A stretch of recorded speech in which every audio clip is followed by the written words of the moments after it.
Yeah, hi. Is this Middlebrow?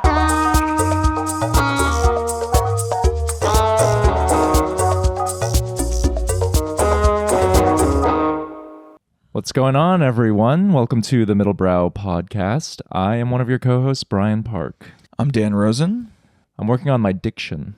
Oh, yeah? Do you have bad diction? So we recently had a guest named Michael Diaz-Griffith, and I saw an overwhelming amount of comments who said that he had great cadence, great intonation, and great diction. Yes. Fantastic enunciation. And no pauses. He doesn't or stutter. he doesn't do any of that.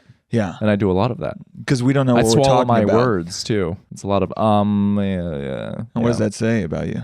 What do the self-help books you're reading say about that? I think the only conclusion we can reach is that I lack confidence. Well, that we knew. But this is why we're at the Middlebrow podcast, to force you to express your feelings, your thoughts. Truly, though, when I first moved to New York and started doing stand-up, because I went to prep school, and people in prep schools speak with great diction. Did you have a Texas drawl when you... That went away. That went away? Yeah. They beat it out of me. Yeah, so now you just have LA cool guy vibes. What did you used to sound like? I don't even remember. It's just a hazy memory. There was a little Brian that was like, hey, y'all, how's it going? But after having done stand-up, you guys get that new Byredo soap? As you know, in the stand-up comedy scene, you pick up these tics and go into a chill, relaxed, swallow your words. You don't want to try. Yeah, you know. I think would you have done better in comedy if you were an Asian guy with a strong Southern accent? Yes. Anything but what I'm currently doing. Like Shen Wang or whatever? The best would be if I was an Asian guy faking an Asian accent. Oh, okay. Well, honestly, there are a lot of those. There are a lot of those. There are a lot, or at least dialing it up. Yeah. A little bit. Yeah. But Dan, it's great to see you. We are recording from our beautiful podcast studio located at Hello Human. Hello Human. In Dime Square. We're still here, still in Dime Square. Yeah. I had dimes for lunch, as I do many times. You get lunch there every day. And when I'm down here, the times that I've gone with you, it seems like the employees have no fucking idea who you are. Yeah. I would assume that you'd be a regular at this point. I am. And I'm friendly with the owner, but he seems to not give a fuck about me, which is fine. That's his right. I'm sure there's so many annoying podcasters who come there to eat. True. I literally wanted to try somewhere else, and I texted Kareem, whose office is around here. And I was like, hey, where else is there to eat in this area? And he's like, dude, I go to Dimes every day. That's all he eats. So, well, it looked like you have an exciting week. You went to the Letterboxd holiday party last night. Oh, yeah. Yeah. Also known as the Cameron Winter Carnegie Hall show. Yeah. It was the Super Bowl for people with student debt from Vassar. That was the theme there. I couldn't help myself. I saved this tweet and I immediately thought of you. Yeah. And someone tweeted. Would you expect me to not be there? I feel like people would be surprised. Well, there were some surprise cameos at this concert, right? Well, we can get into that. Well, the tweet alludes to it, so I think you need to tell our listeners who were the surprise guests at this concert. Well, first of all, I was waiting for. I went with Skylar, our friend, who, and I was standing waiting for him at the lobby, and you just see you see a lot of people come in. You see the celebs. It was a lot of the people.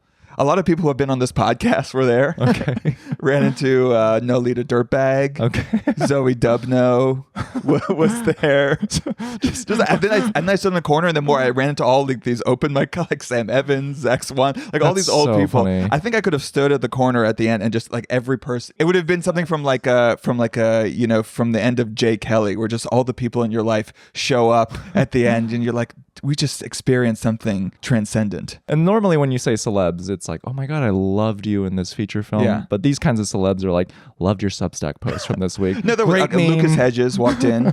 Ali Shakwat. Well, Lucas Hedges acted in the music video. Michael Stipe, who I've no longer impressed by Michael Stipe in the city. I see him at every event. He just hangs around. He's just a guy. He's one of the most low-key, like, iconic pop stars of the 20th century. He's the Bill Murray of Dime Square. Yeah. He just pops into parties. I saw him at Chris Black's clothing launch.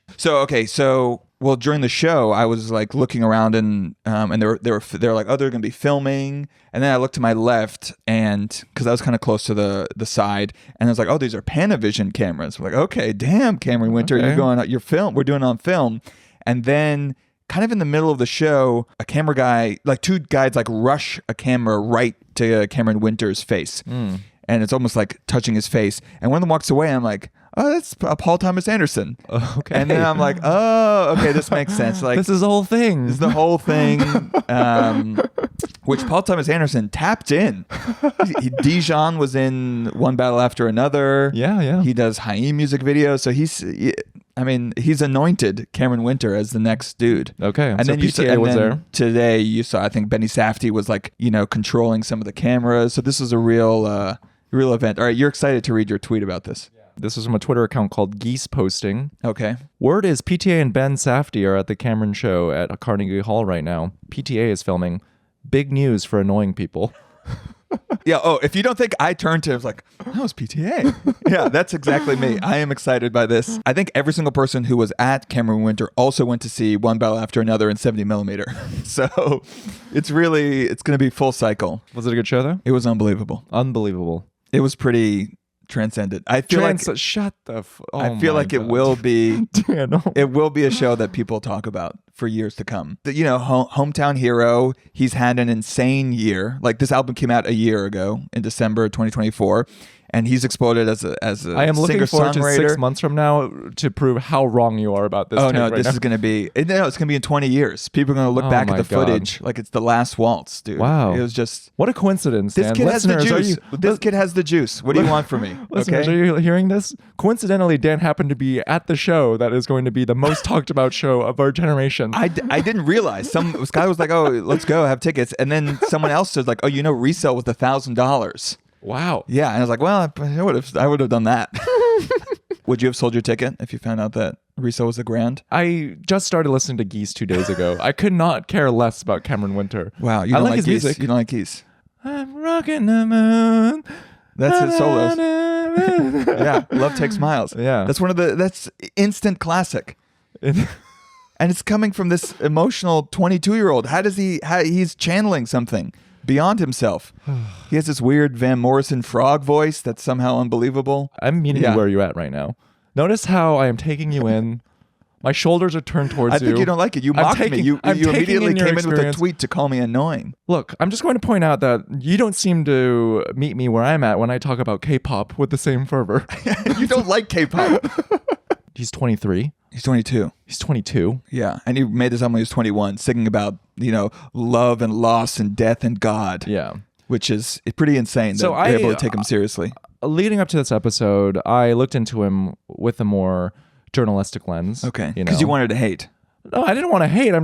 I don't really listen to his music, so let's see what this is all about. Yeah. And I discovered that, so Cameron Winter, he's New York born and bred. Yeah. He grew up in Park Slope. Yeah, all the Geese kids grew up in Park Slope and went to music class together. Yeah. So his mom, Molly Roden Winter. Yeah. But his mom wrote a book titled More, a memoir of open marriage. Really? Is it a big book? It was a bestseller. Oh, really? So his mom has kind of carved herself out to be like the spokesperson for polyamory. Sure. Yeah. Well, what else can happen to your little Park Slope poly family kid who goes to, Friends Seminary, right? Truly. He's a Quaker. You don't think it's a St. Anne's kid? No, they all went to Brooklyn Friends. Oh, okay. Yeah. So he's a Quaker kid. Quaker kid. Yeah. So this is the path. This is the best case scenario. This is why you become poly and grow up in Park Slope. So you can become a little singer-songwriter with lyrics like about John Hinckley's ass. I came to the same conclusion as you, because when I discovered that his mom is the spokesperson for polyamory, my initial instinct was like, oh, she's the sucks. ShamWow guy of polyamory. Initially, I thought, oh, that must suck. That must have been hard, Yeah. Like so many kids would have bullied you. And then I realized, actually, no. If you go to a school like Brooklyn, if you go to school like Friends Seminary, he's the jock of that school. Yeah, that's like your dad, Steph Curry. Your dad, Steph Curry, is like, holy shit, your mom wrote More, a memoir of open marriage. Yeah. And then therefore, he's the popular kid. That gives him the confidence to... Dude, my dad fucked your mom. That's what it truly takes. That's what it takes to become a generational musical talent. Yeah. Well, also his parents were never home. They were out fucking other people.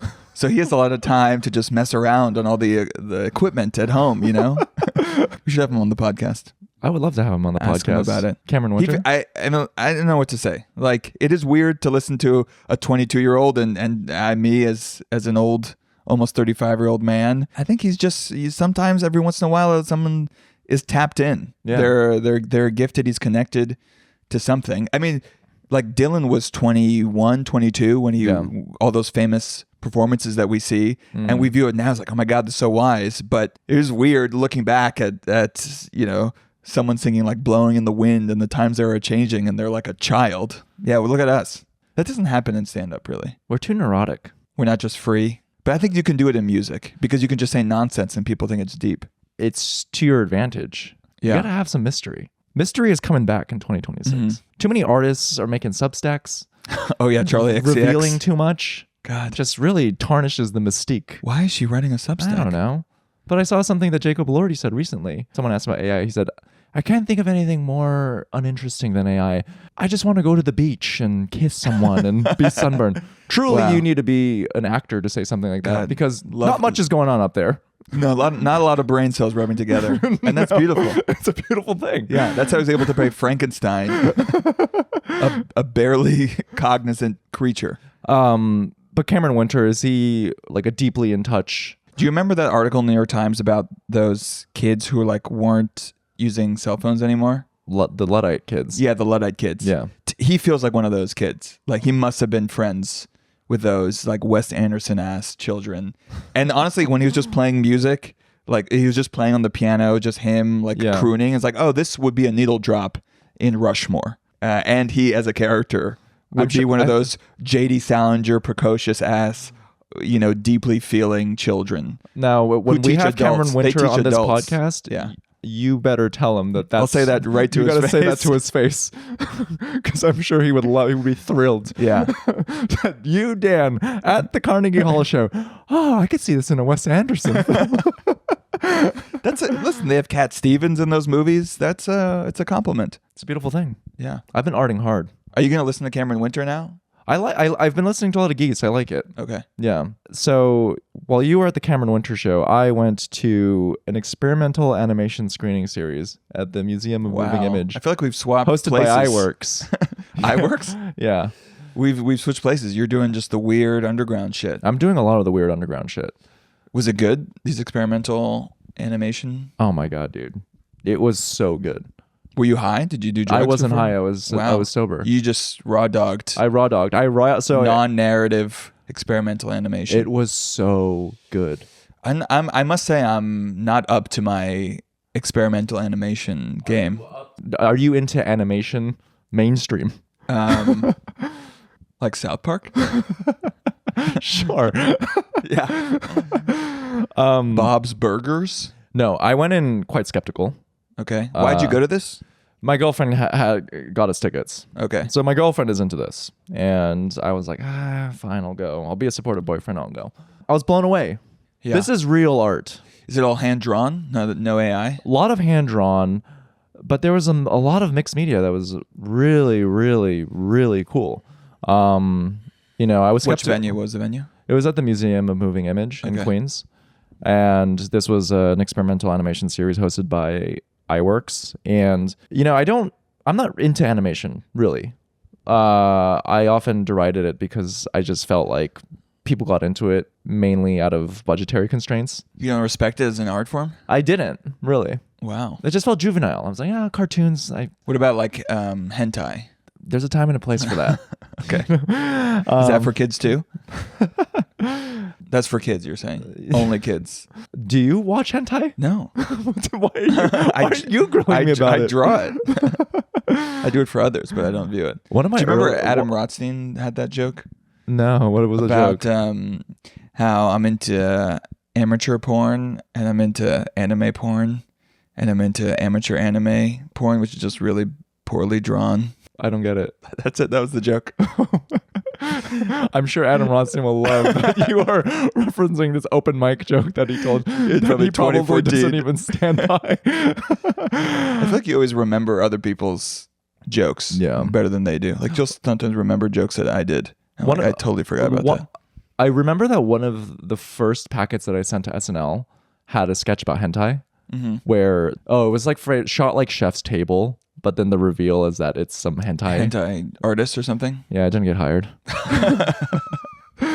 Who could have thought? Lauren did not get it. I mean, Lauren was like, Asian, pass. Yeah. Okay, so you went to this experience. Tell me about the films. I mean, it was like peak creativity. It was so beautiful. It was so gorgeous. I was seeing things. I was seeing storylines that I couldn't even have imagined. Were these narrative? Some were narrative. Some were very out there. But even the out there ones, like the visuals were so beautiful, and a lot of the more contemporary pieces mixed like, Unreal Engine graphics, like 3D graphics with like, hand-drawn animation, and it was sick. Yeah. Yeah. And none of these people make a living. No. I came with the receipts, Dan. Okay. I came with the receipts. They all work at Cafe Grumpy. Well, I just don't consume enough art like this. And we complain a lot on this podcast how there seems to be like nothing new. Everything's been done. Everything is derivative. Yeah. This is new. This is new. You got to go to the hand-drawn animation. No, it's not hand-drawn animation. Okay, this is new. You got to go to the Experimental Animation Festival to see the new shit, because they're playing with forms that this stuff isn't going to hit the mainstream. Well, I only see stuff if it's on my Twitter timeline. So now, maybe they need to add more tits or Nazis. So they curated. I think there were 8 short films in my program. Some date back to 1977. Those are not new. That's old, Brian. Now, so this one you can find online. Were any of them there? Any of the artists? Yes. So this one you can find online, listeners. It's called Help, I'm Being Crushed to Death by a Black Rectangle. This was made in 1977 by an animator named Carter Burwell. Carter Burwell was at this screening, and he did a little Q&A at the end. And he said it was so funny. Still alive. He's still alive. This dude is a legend. Carter Burwell, he doesn't even do animation anymore. He made this while he was at Harvard, and he was like an editor at the Lampoon. And this was just like a fun assignment that he did. I think he took it under this professor named Mary Beam, who gave him like the constraint of like, just make something that loops. Mm-hmm. And so he created this animated short, hand-drawn animated short. And he was like, oh, I haven't thought of it. And then this sort of took on a second life because these animation nerds were like digging through archives, and they found it and they digitized it. And then it like had another second run at festivals. Yeah. And Carter Burwell, he works as a composer right now. He's Martin McDonagh's composer. Oh, cool. So he composed like Banshees of Inisherin, 3 Billboards Outside Ebbing. What is it? Missouri. And he's also composed all the Coen brothers films. He's makes goated. Sense because Martin McDonagh has jacked all the Coen brothers shit. So it makes sense he also steals. And he composed like a handful of Spike Jonze films. He did. Oh, so that's why the animation is famous. Or would you think it would have been well known if he hadn't been? I think it would have been well known regardless. I think he's just someone... I think actually I went to a film festival and saw the Banshees of Inisherin, and I think he was there. Yeah.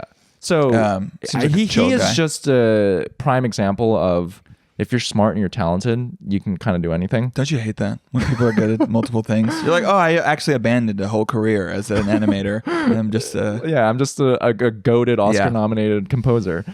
So that was really, really incredible. So you would recommend? Highly recommend. People get into it.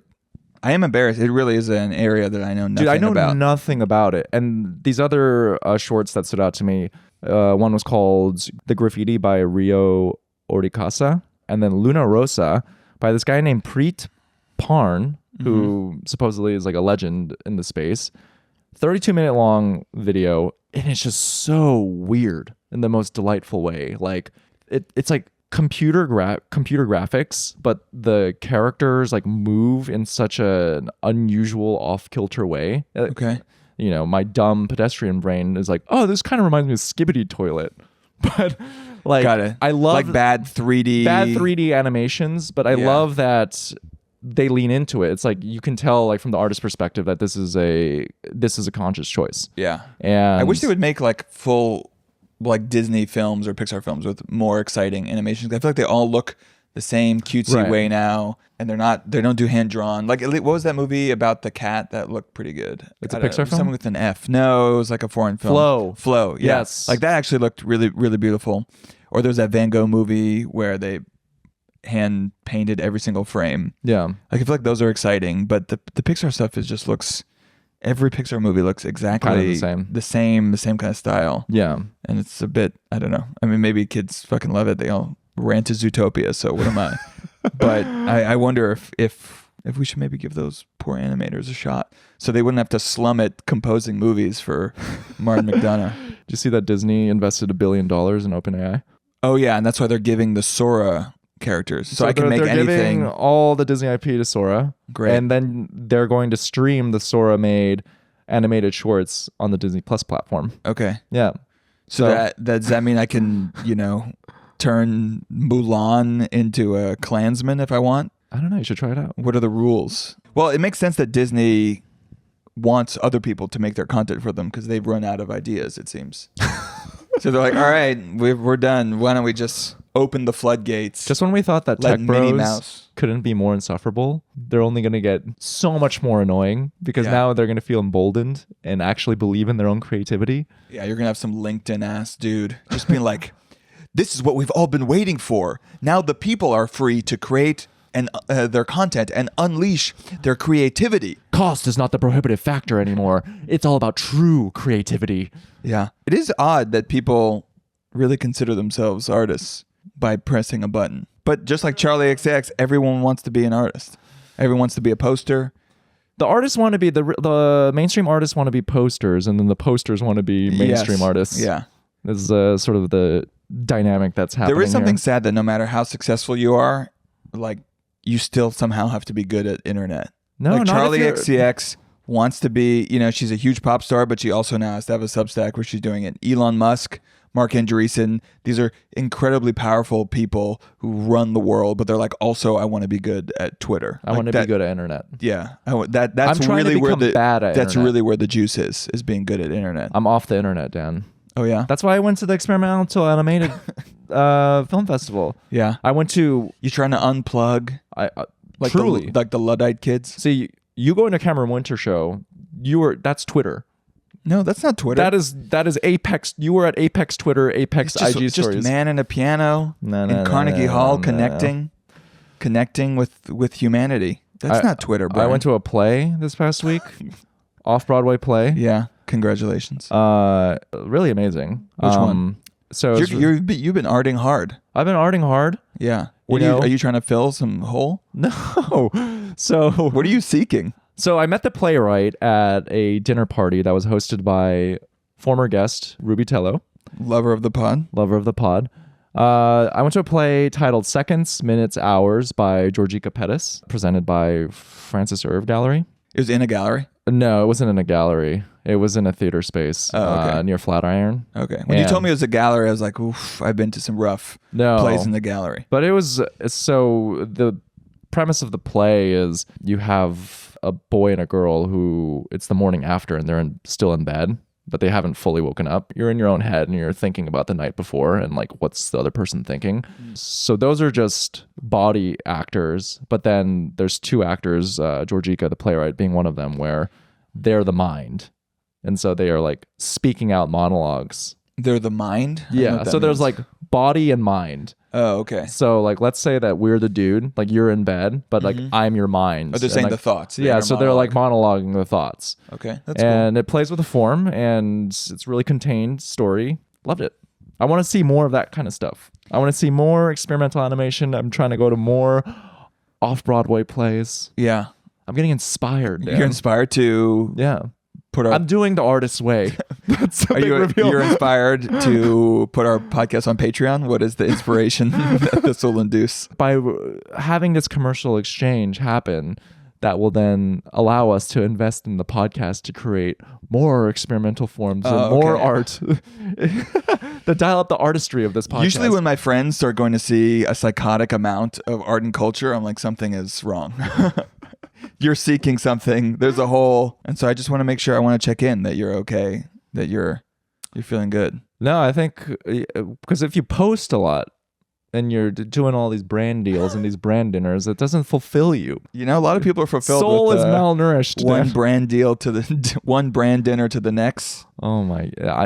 Just hopping from Bridges to Le Voudor to Per Se. It's insane. I went to a brand dinner in a facetious way. I was like, it's kind of crazy. Like posting's so cringe, right?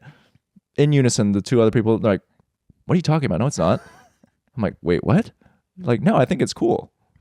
Like you are able to share your work and it gets seen by so many people. Yeah. It's an exciting time. And I was like, holy shit, what is I need to go. Those people are going to go so far. They're soulless. And also, that's the art we get. We get art from people who love posting. You love posting. No. None of the things that I do is what I want to do. But it's what you have to do. You have to be good at internet. That's all there is now. That's how we got Zoran, baby. That's how even the fucking mayor has to be good at internet. Well, you told me that Zoran had some grassroots comedy aspirations. He went to the Magnet Improv School, which, by the way, the worst improv school, easily the worst. And it's a good thing that came out after the mayoral election, because that I think would have sunk his candidacy. Oh, you think the 10 comedy nerds? If we knew that he went to Magnet Improv School, if our mayor did Zip Zap Zop, okay. Did you ever do Zip Zap Zop? Of course. I did all 4 levels at the multi-level marketing scheme known as UCB Theater. Listeners, Zip Zap Zop is a name game that you do in the beginning of improv classes to kind of, get you in your own body.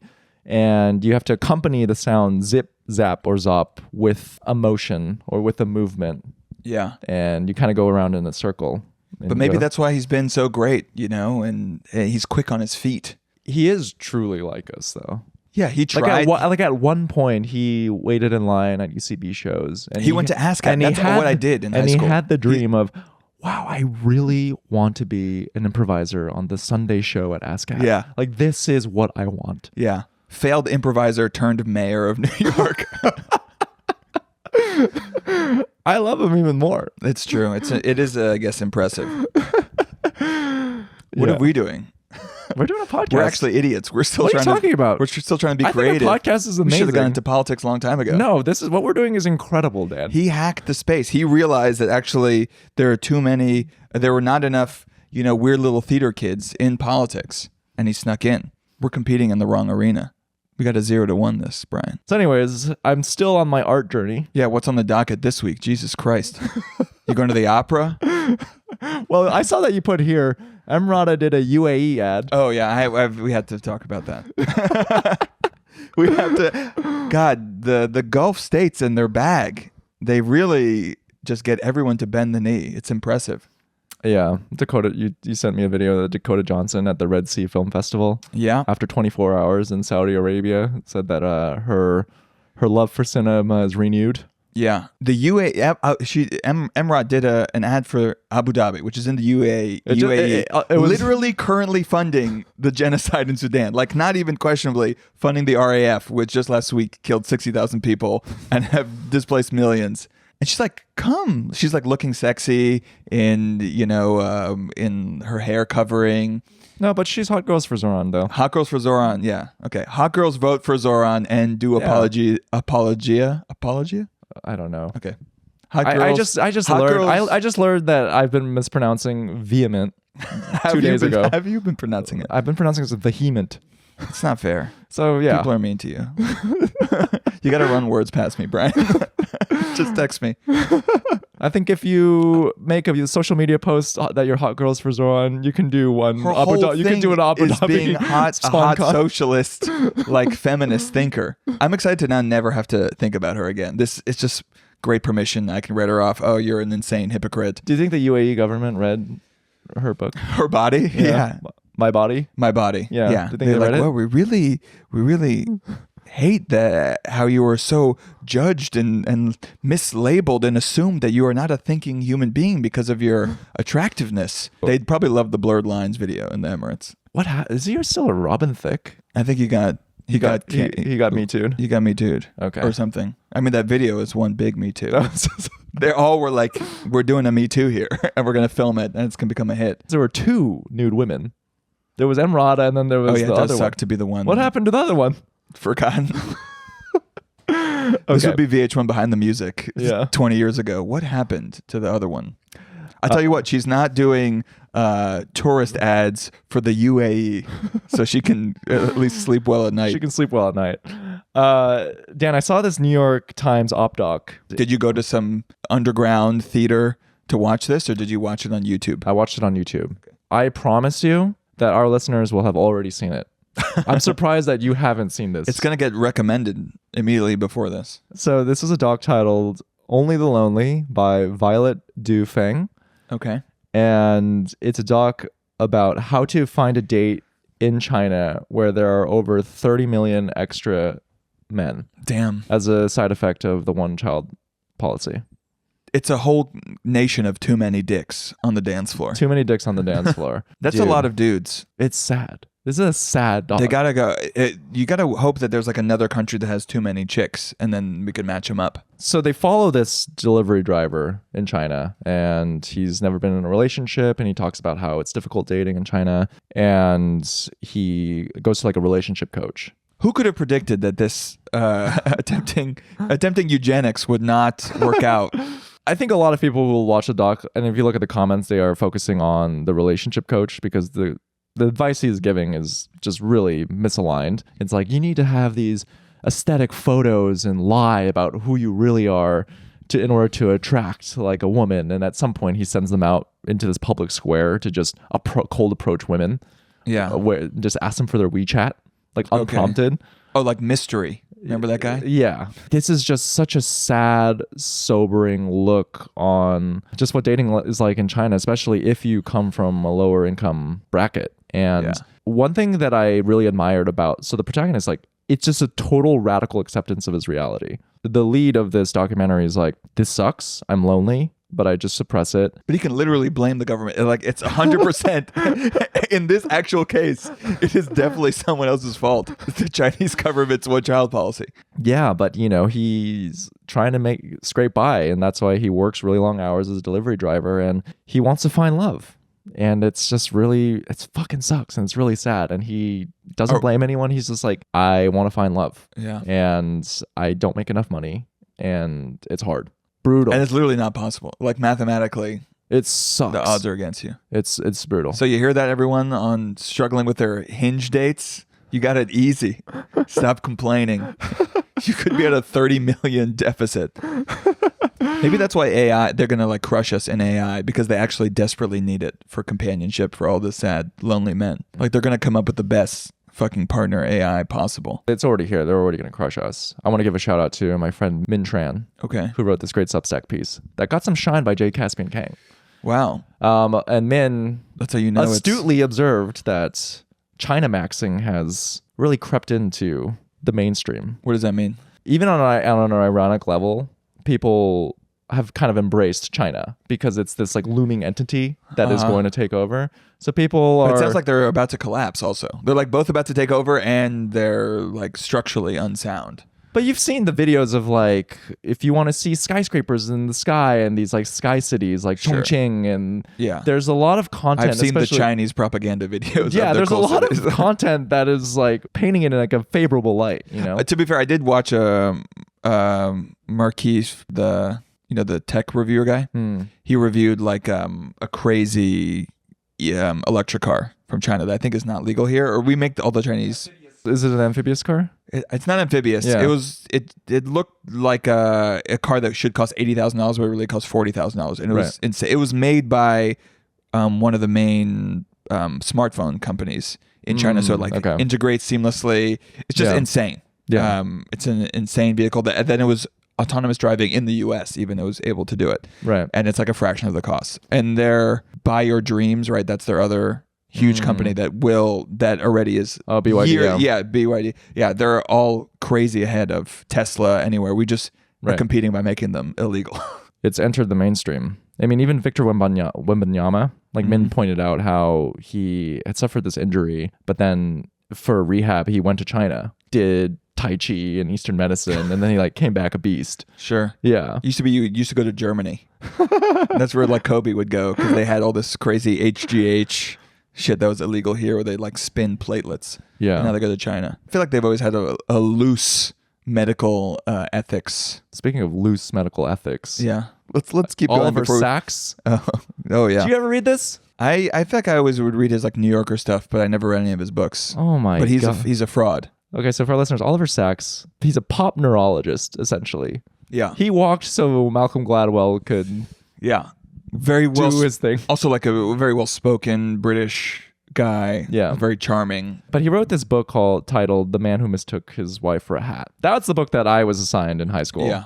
And he's essentially a medical storyteller. He's a neurologist, but he writes about these case studies, and he imbues this very humanistic lens to his patients. You leave feeling with more empathy because you're like, oh wow, like just because you suffer from these medical ailments, in fact, it might imbue a new kind of beauty, or like a new way of living, or a new way of seeing like your fellow human. Well, the New Yorker basically wrote this huge takedown piece of him. Yeah. How he was a closeted homosexual for most of his life. I think he was out, but then I think he was definitely out towards the end of his life. He was out towards the end of his life. He had a lover that he broke things off with, and then decided to become celibate and focus entirely into his work. But then he admitted in his journals that his mental conflicts that he was having with himself, he was projecting onto the patients in these case studies. So it was all fake? Yeah, he essentially said that all of it is fake. A lot of it's like embellished a lot of details, and when he sent the man, like when he sent the book, wasn't he a New Yorker writer? Like he wrote a lot of stuff for the New Yorker. They assign his books in medical schools. Great, that's good. That explains a lot of our, I guess, our psychological problems in America now. Is it's all based on anecdata that's made up. Yeah. So, but this, I was shocked. I'm skeptical of all social science. I mean, we've talked about this before. We've talked about none of it's reproducible. And we just trust people, it's just all vibes. Anything that just sounds too good, is too exciting of a journey. Like, I'm always been skeptical of the Malcolm Gladwell shit. The idea that like, oh, intelligence doesn't matter. It's just about practice. Like all these things that are slightly counterintuitive, but actually confirm how you truly feel, already, and just validate your biases and your emotions. I just feel like that's always been the case. And we're always seduced by an exciting story.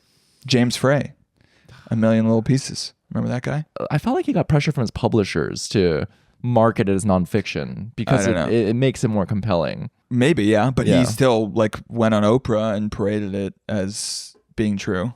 Yeah. Or there's another guy who went on, he had like a whole one-man show about going to like an iPad factory or an iPhone factory. Uh-huh. And how the people's hands were all like fucked up, and he was on This American Life, and then it turned out he was completely fabricated everything about it. God. And then he had to do like a struggle session with Ira Glass where he's like, I'm sorry, I lied. That happened to Steve Rannazzisi too. Yeah. So it's all, he lied he said he was at surviving 9/11. Yeah. And we both survived 9/11. We were both there, and we didn't see him. I was like, what? I don't recognize him. He wasn't in the emergency stairwell when I was walking down there. He wasn't blowing up Building 7 with me. Oh my God. I mean, no one fact checks books. Like you could just put it out there. No one knows, and it just becomes the narrative, and you see people will just quote it and be like, oh yeah, that's true. I have an update for you. So last week, you kind of gave me a hard time because I'm reading a self-help book right now. I realized in retrospect that was cruel and unkind of me as your friend. Well, ew, no, don't apologize. Okay, good.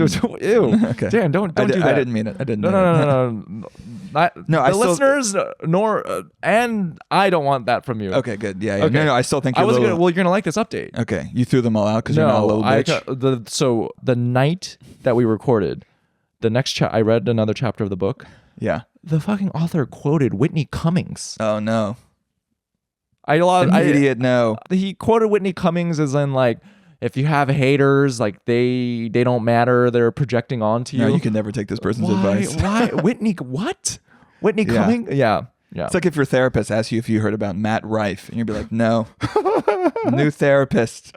Get out of here. I cannot. That's why I've never been able to see a therapist, just too like, I got it all figured out, just too self-aware. You mentioned on last week that you were going to take your dad to go see It Was Just an Accident. Yeah, I have to do that yet. I haven't done that yet. I've seen it, but I haven't taken him yet. I saw it this week. This is an Iranian film. That's Iranian film that won the grand prize at this year's Cannes Film Festival. Yeah. It's titled It Was Just an Accident by Jafar Panahi. Yeah.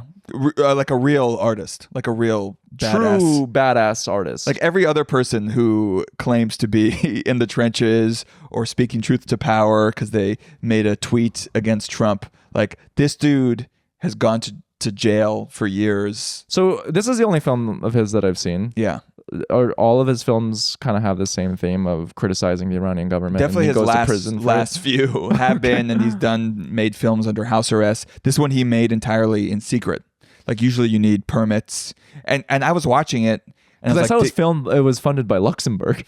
Yeah. Well. Oh yeah. You'll see that a lot. Or they'll get funding in France. You know, a lot of big directors will end up like Kiarostami. He was one of my favorite Iranian director. Moved to France, or he started making movies there because that's kind of the only way to have any sort of artistic freedom. Yeah. But no, he's fucking badass. He made this movie in secret in Iran with women not wearing headscarves, like with people openly criticizing the government. It's truly like it's true bravery in a way that we really do not understand as artists here. People think like Jimmy Kimmel. Sorry, Jimmy Kimmel. You're not you're not transgressive. You're not brave compared to what this guy is actually putting his life on the line. It reminds me from when Stephen Colbert they made the announcement that he was canceled. Yeah, and so many people said this is what true bravery looks like, and it was like the night after where Stephen Colbert was like, "Hey, Donald Trump, F you. You're a Cheeto." Did you like the movie? No, listeners.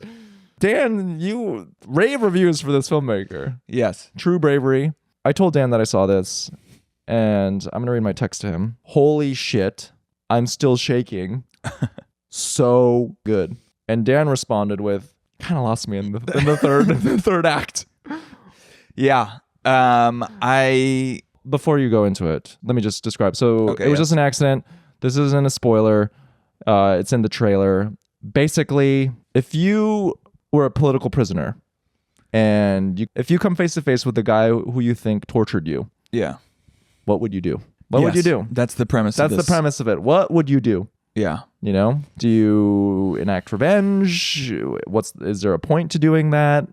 What would you do? There might be some light spoilers. How much mercy would you give this person? What would you do? And that's also what's really kind of exciting, and the tension is these characters are grappling with not just like the trauma that they experience, but also arguing about whether it's really him, their certainty, and then we as an audience are also trying to like, well, are they like, do they really know, and should like, how confident should they be, and you know, to torture this guy who has a family and a pregnant wife, right? And enact revenge if they're not 100% sure, and are they just projecting because they're so tortured? And that to me was really, really exciting, right? And interesting, and it reminded me of the other great Iranian director working as Farhadi, who also has this kind of ambiguity in some of his movies, like A Hero, where you're not sure if the protagonist is a good or bad person, if he's a reliable narrator.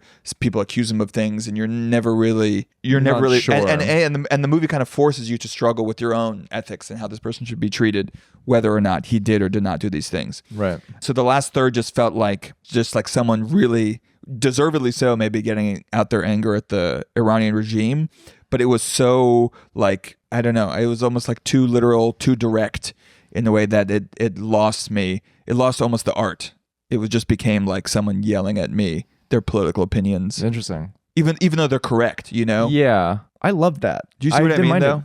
I see what you mean, but you can really feel the anger and the anguish that this director has. You sense it. And I think he's back in jail now. He's back in jail? Yeah, that's what I heard. What? Or back to like a house arrest or something. Oh my God. That's what I mean. It's like, okay, fine. Like, it is a little bit literal at times, but he needs to get it out. This is truly the power of art. Yes, the urgency of it too. Yeah. You feel it. And also the risk that most people are, you know, even when it's like Francis Ford Coppola in The Jungle, it's still like he's going to be fine. You're going to be okay. No, it should be inspiring. And it should inspire anyone to be like, you have no excuse to say what you feel or be worried of retribution when this guy is literally putting his life on the line. It's hard to post. It's hard to make our little TikToks after you see something. Yeah, you went home and you made a 30-second TikTok about performative male guy. I gotta cook. Yeah. Like, not really feeling inspired today. Well, we need Trump to go full fascist, and then we can feel. But now he's just like, won't he? Now it's just cringe to make anti-Trump art. I've just been talking about a lot of arting. I love this for you. Yeah. Do you think so what did you do? Do you think having this podcast has kind of motivated you to see more? Or is there something going on with you emotionally that you're like, I need to experience, feeling on a different non-verbal level, on a metaphysical plane to I think more move the latter. myself? Okay, yeah. I think it's definitely This is more a cry the for latter. help. See, I'm on the ground level, dude. You're doing the fancy stuff. I'm doing the You went to the PTA films, Cameron Winter, Carnegie Hall show. Yeah, I'm going to the basic bitch. What was this party that Michael Stipe was at? Yeah. Oh, yeah. Actually, also, many of the people who were at, I think like 5 of the people I ran into who were at Cameron Winter were also at Chris Black, who has a podcast, How Long Gone, launched his brand Hanover, which is elevated basics, which you can all get behind. Brian. Gun to your head. Gun to your head. Chris is a very nice guy. And I would love some Oxfords. But yeah, so he had like a launch for the clothing. It's the kind of thing where it felt like, oh, the point of all this was this party. Is to have a little launch party? Yeah, we should have a launch party. We should, a year and a half too late. We've talked about having a party. We can have, any reason is a good reason to have a party, Dan. Well, I'd love to have a party. That's you know what? Let's make it random. Let's make it our 16th month anniversary. A very merry unbirthday. Yeah. To Dan and Brian.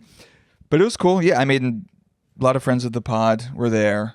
Rostam from one of the Vampire Weekend founders, producers, and legendary producer, was there. They're homies, and he did a live performance. Oh, that's sick. Did a bunch of songs.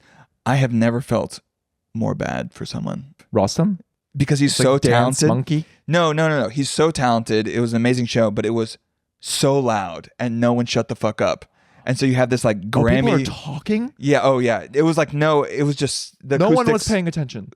A couple people in the first few rows. That is tough. Dude, it had such flashbacks to like our horrible like bar shows. When we do an amateur show? Yeah, amateur show where it's a surprise here show. to ruin your date night. Yeah. And everyone's just like, oh, fuck. And then they're the only people in the audience. It's no different from and you're like those Juilliard-trained violinists who like busk in the subway. I know. And they go viral like, look at all these pedestrians passing them by, but little did they know this violinist had a solo concert at Carnegie Hall 2 nights before. This guy, he's selling out huge shows. He's a Grammy legend, and he's just there, just struggling, like, please listen to me. So that hurt me. No, it sounded like you were at the nucleus of the whole New York media industrial complex. It did seem like that was the epicenter. That was the ground zero. Like, if you bombed that, then it'd be over. But it's like Cultured magazine would have no one to feature. But do you think people are wisening up that none of this stuff is real? It was never real. Much to think about. Does Rachel Sennett matter to anyone? I feel like what is that old medieval torture mechanism where you tie your limbs to like a horse? Yeah. And you have them run in opposite directions? Mm-hmm. That is how I am right now.